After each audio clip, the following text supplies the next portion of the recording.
پابندیاں، ایک محدود لمٹ، ایک طرح کا اس کا یہ حد بندی کر دی گئی.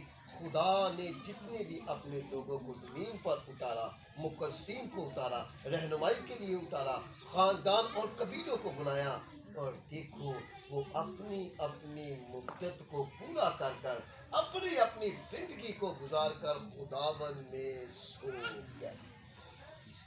یہ ایک تلخ حقیقت، یہ ایک کلام کی سچائی، یہ خدا کا فرمان، یہ خدا کا ایک حکم کہ تیرے لیے زمین اونٹ کھٹارے اگائے گی اور تو خاک ہے اور خاک میں ہی واپس لوٹ جائے گا. یہ پیدائش میں خدا کا فرمان.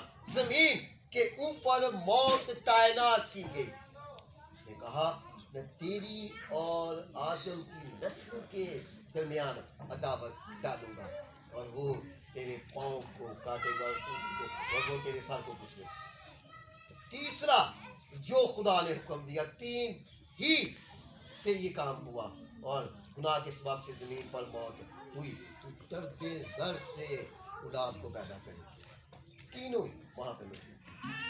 تو مدت پوری ہونے تک، ایک وقت پورے ہونے تک آپ کا زمین کے اوپر رہن بسیرا ہوتا ہے اور اس کے بعد آپ کا آسمان کی طرف جانا شروع ہو جاتا ہے. سفر آپ کا آسمان کی طرف ہے. جس طرح بائبل میں لکھا ہوا ہے کہ وہ تابعداری کے ساتھ مقدس داؤد کیا ہو گیا؟ خداوند میں سو گیا. آگے پڑھو بیٹے. اور اپنے باپ دادا سے جا ملا اور اس کے سڑنے کی نوبت پہنچی.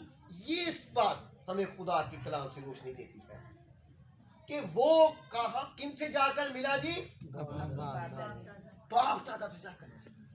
یعنی آپ کا خاندان، آپ کا قبیلہ، آپ کے عزیز و ارکام جس طرح سے زمین کے اوپر قبیلے بنتے ہیں، اسی طرح سے آپ کے دادا پردادا جیسے جیسے اوپر چلے جاتے ہیں، آسمان کی طرف جاتے ہیں، اسی طرح سے آپ بھی جب اپنی زندگی کو زمین کے اوپر پورا کرتے ہیں تو اپنے خاندان میں جا کر وہاں پر مل جاتے ہیں.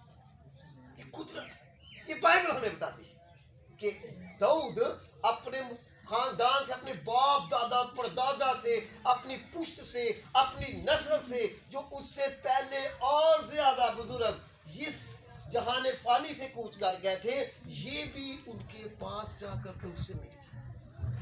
یہ سسٹم بنایا، یہ قانون بنایا گیا اس کا.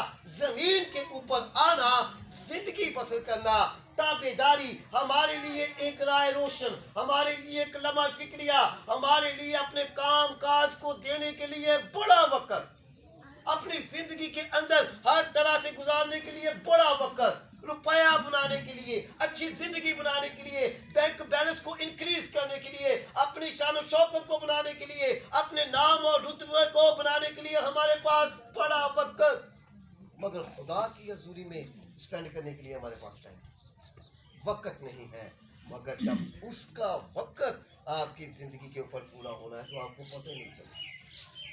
بالکل سناٹ، خاموشی ہو جائے. جس طرح یہ بات، جس طرح یہ خدا کا ماہر، جس طرح یہ اس کا نام لینے والا، جس طرح یہ اس کے پاک کلام کی پیروی کرنے والا تابعداری کے ساتھ رہتا ہوا، جب اس کا وقت پورا ہو گیا تو بائبل کہتی ہے کہ یہ اپنے باپ دادا سے جا کر ملا اور اس کی لاش کو سڑنے کی نوبت پہنچی.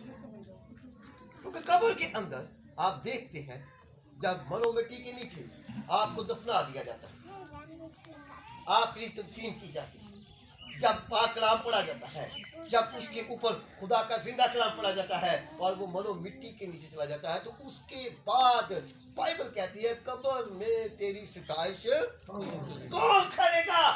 زندہ زندگی، اہمیت سمجھنا اور حقیقت کو جان لینا ہی ہم زندہ کے لیے یہ بڑی قابل غور بات ہے کہ ہم زندگی کو کس طور سے دیکھیں.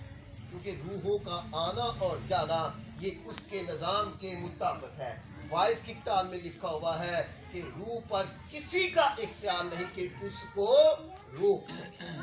آٹھ کی یہ حقیقت، یہ سچائی ہے کہ متعینہ وقت پورا ہونے کے بعد ہر ایک جان نے موت کا مزہ چکھنا ہے اور حقیقت کو سمجھے گا.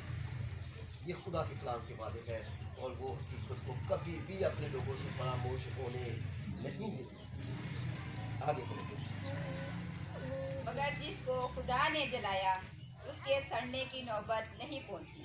جس کو خدا نے زندہ کیا مردوں میں سے جلا دیا، جس کی بابت خدا نے اپنا پاک کلام زمین پر اتارا، جو انسان کی صورت میں مجسم ہوا، جو کلام کو پہن کر زمین پر آیا، جس کا زمین پر آنا ہی ایک معجزہ تھا، جس کا زمین پر چلنا پھرنا ہی ایک معجزہ تھا، جس کا ہر ایک کام کی بابت کہنا ہی ایک معجزہ تھا، اس کے جسم کو سڑنے کی نوبت